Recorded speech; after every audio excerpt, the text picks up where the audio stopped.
It was a cold, rainy afternoon in Chicago. The kind of bone-chilling day where the wind seemed to cut right through your coat and the sky looked like it hadn't smiled in weeks. Mrs. Evelyn Carter, a retired schoolteacher in her late 60s, was returning from the grocery store, her cloth bags soaked, her glasses fogged with the steam of her breath. She trudged slowly down the sidewalk, careful not to slip on the slick pavement. Her joints ached from the cold, but she pressed on. As she passed the small park near her apartment, something made her stop. On a bench, hunched under the awning of a leafless tree, sat a young man, maybe in his 20s. He was drenched, shivering violently, with nothing more than a torn hoodie for warmth. His sneakers were falling apart, and his socks, where visible, were soaked through. Evelyn looked closer. His face was gaunt, lips slightly blue from the cold. Yet, there was a stillness to him, a quiet kind of despair that pierced deeper than the cold ever could. For a moment, Evelyn hesitated. But then she did what came naturally to her, what decades of teaching had taught her. She walked over, slowly but purposefully. "Hi there," she said gently, crouching beside him despite the rain. He looked up, startled. She smiled softly and handed him the extra sandwich she had packed for dinner. Then, without a word, she slipped her own umbrella into his hand. Finally, she reached into her coat pocket, pulled out a small piece of folded paper, and placed it on his lap. He looked down and read the words, written in a trembling but kind script. "You matter more than you know." By the time he looked up again, she was already walking away, her silver hair damp, her shoulders hunched against the storm. That note would stay with him for years. But at that moment, all he could do was hold it tightly, as though it were the only warm thing he had left in the world. The young man, Marcus, clutched the note as if it were gold. The words, "You matter more than you know," rang in his ears louder than the rain, louder than the voice of doubt that had haunted him for months. He read it again, and again. He folded it carefully and tucked it into the inside pocket of his hoodie, where it rested against his chest. It was the first time in a long while he had felt seen. That night, huddled beneath the umbrella Evelyn had given him, Marcus didn't fall asleep numb and hopeless like usual. He lay awake under the overhang of a closed pharmacy, staring at the tiny note, wondering why a stranger would care enough to help someone like him. That question lit a spark. By morning, soaked but strangely determined, Marcus walked 6 blocks to a local homeless shelter he'd passed dozens of times but never dared enter. This time, he walked in. "I want to change," he said to the intake worker, holding the soggy umbrella like a shield. "I'm ready to try." He joined a rehabilitation and job readiness program. The first weeks were tough, withdrawal, therapy, discipline, but every time he felt like quitting, he'd pull out that note. When he finally found the courage to look in the mirror again, he taped it above his bunk. Over the course of a year, Marcus transformed.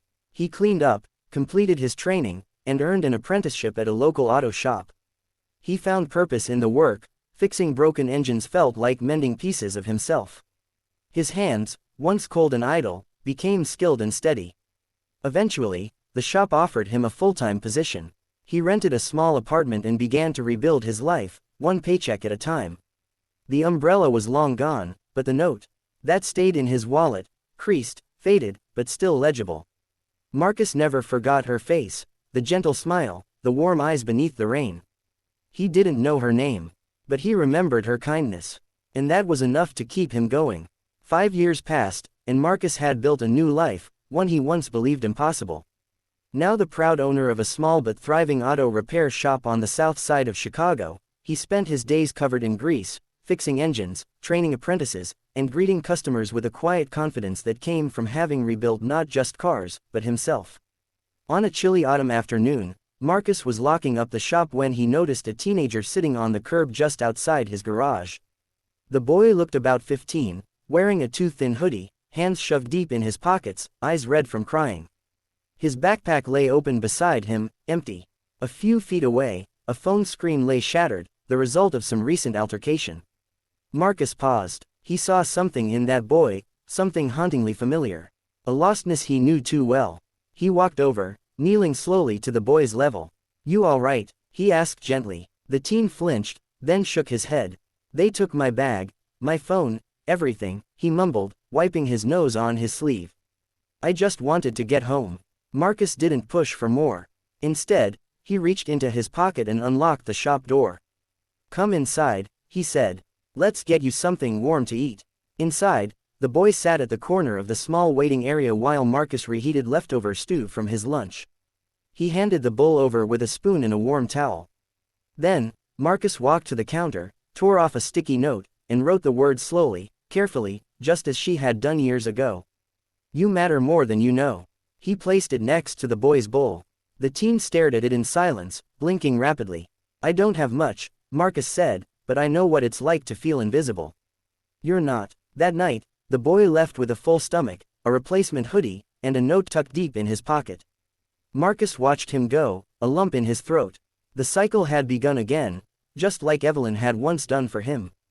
That teen, Luis, never forgot the way Marcus had looked at him, not with pity, but with understanding.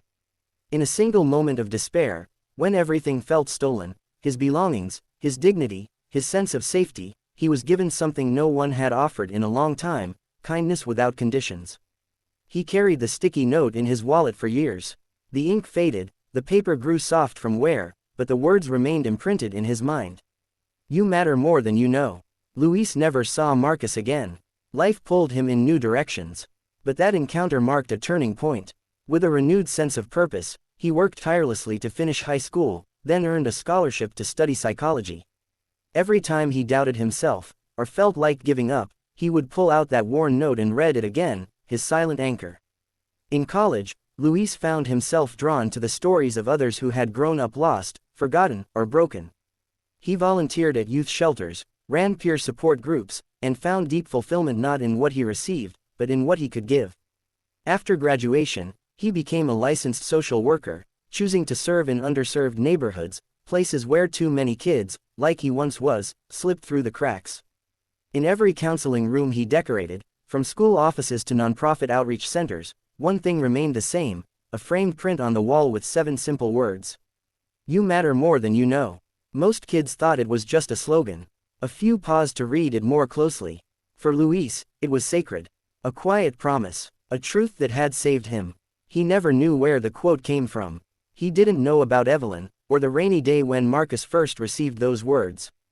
But he didn't need to, because what mattered most was how those words lived on, in the way he listened, in the way he helped, and in the hundreds of lives he would quietly touch. Just as someone once had for him. Decades had passed since that rainy afternoon in Chicago. Evelyn Carter, now in her 90s, lived quietly in a modest care home nestled near Lake Michigan. Her days were slow but peaceful, tea with the other residents, crossword puzzles by the window, and the occasional visit from her former students who still called her Miss Carter, with affection. She had long forgotten the specific faces of the many people she'd helped over the years. But one memory remained sharp, the young man on the bench, shivering, hungry, and alone. She had never known what became of him.